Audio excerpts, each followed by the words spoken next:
On June 8, 2026, a powerful magnitude 7.8 earthquake struck near the Philippines, shaking the ground violently across Mindanao and nearby regions.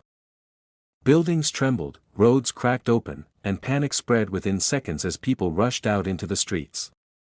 What began as a normal day quickly turned into a life-threatening disaster. Long aftershocks followed, worsening the destruction. Homes, schools, and infrastructure suffered severe damage. Power lines collapsed, causing widespread blackouts across affected areas. Rescue teams were immediately deployed, but reaching some locations became extremely difficult due to debris and damaged roads. Soon after the quake, authorities issued a tsunami warning for coastal regions. Sirens echoed through coastal towns as residents were urged to move quickly to higher ground. Emergency alerts were broadcast across mobile networks, warning people of possible dangerous waves triggered by the undersea quake.